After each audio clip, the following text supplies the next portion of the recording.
This is 800 KINY's Action Line. Good morning. We're honored today to have Sealaska Native Corporation President and CEO Chris McNeil on the program. Good morning, sir, and welcome to our studios. We're pleased to have you. Yes, thank you very much, Pete. I really enjoy the opportunity to be here. How long have you been on the job there now? It's almost 13 years.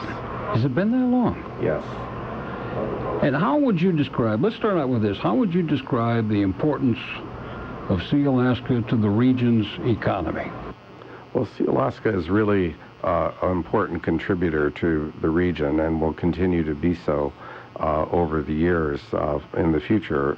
For example, one of the key issues that we've been dealing with is our land entitlement bill. And that bill has been reported out of the House and Senate committees of jurisdiction with the help of and leadership of especially Senator Murkowski, Congressman Don Young, and now it is ready to be presented and acted upon by the floor of the House and the Senate. That land bill was about 70,000 acres of our original entitlement, and that'll be a very significant contributor to the region, not only from the standpoint of the jobs, but certainly the direct jobs and also the secondary economies. And so we expect that and the way we're planning on utilizing the land is for sustainable economic development, not only for the timber, but also for other opportunities, especially working with the communities and issues like, or enterprise issues like ecotourism and so forth. And how did you know I was going to ask you about that? What's the difference between, are there any major differences between the House and Senate version? I guess eventually it might have to go to a conference committee.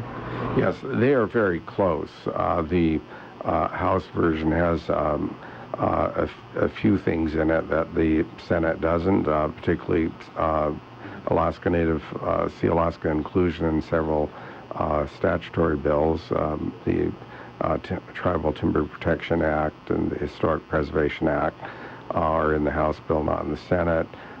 There's some conservation units in the Senate bill that are not in the House bill. Otherwise, those are the principal Nothing differences. that can't be worked out, it sounds like.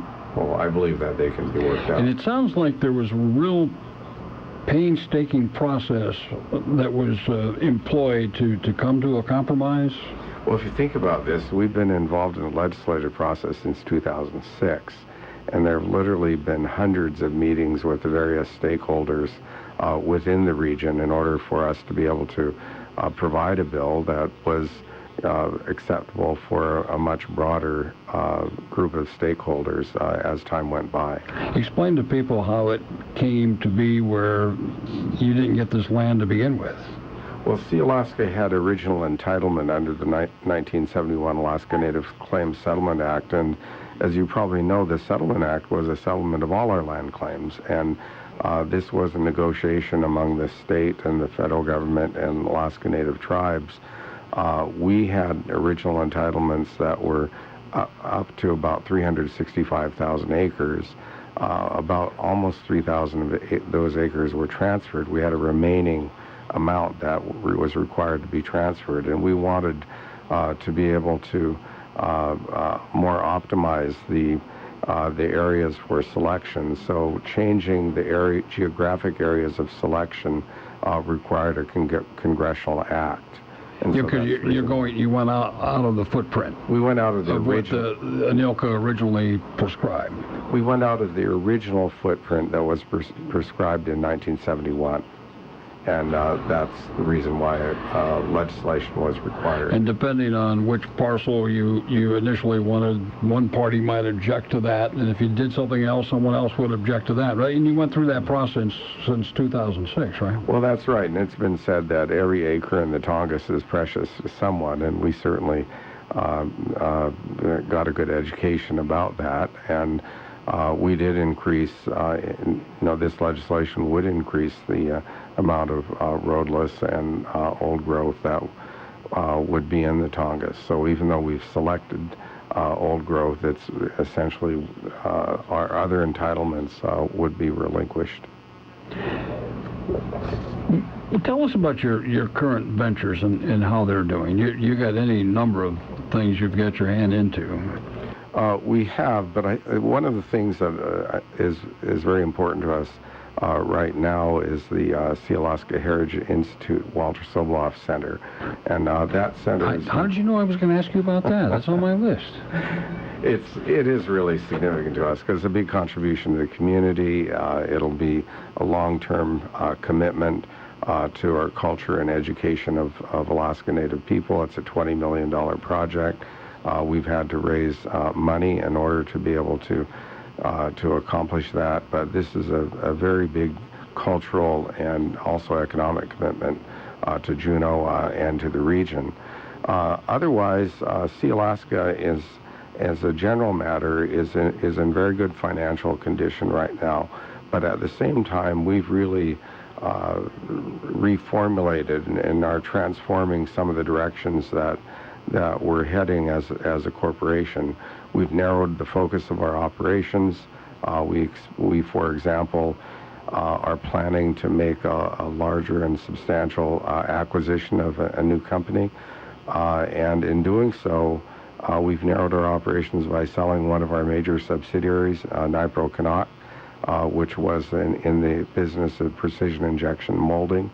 And we sold one of our subsidiaries, Sealaska Global Logistics. What we're intent on doing is narrowing the focus of our businesses so that we actually are involved in less number of larger businesses. Of course, a key platform for us will be our timber business, and it will be ultimate entry into the mining business in the region. Now, you mentioned a new company. Are you disclosing the name? You're purchasing a new company, or are you starting a new company? No, we're not starting a new company. We're in the search of an investment okay. for a new company. So that has not yet been decided. That has not been decided, and it is a result of discussions between the Sealaska management and the board to be able to find a company that really is in much more sustainable area, hopefully more proximate to the region or the Pacific Northwest. We're looking at also from the perspective of building our own tribal member capacity for future business management. That can be a challenge, can't it, to find something more close to home? I know the Alaska Permanent Fund Corporation goes through that a lot. They're always lobbied for, why don't you invest in Alaska, when they got Tyson Corners back in Virginia and so forth. But there are difficulties in coming up with wise, prudent investments like that, aren't there?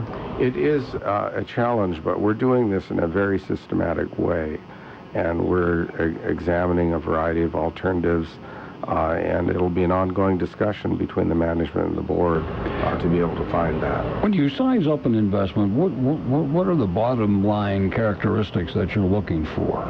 Well, we're looking for a company with proven profitability, and it's really important for us to be able to have that. And of course, we're wanting to find something that is consistent with Sealaska's tribal cultural values.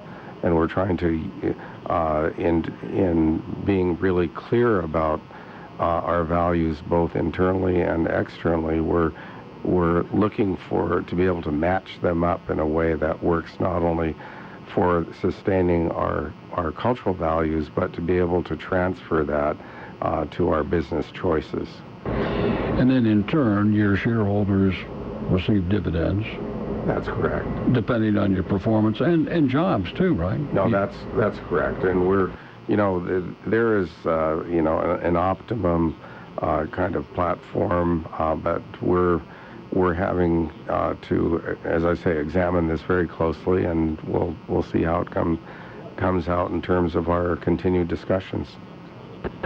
Very good. And you have some special programs. I think it's called Path to Prosperity.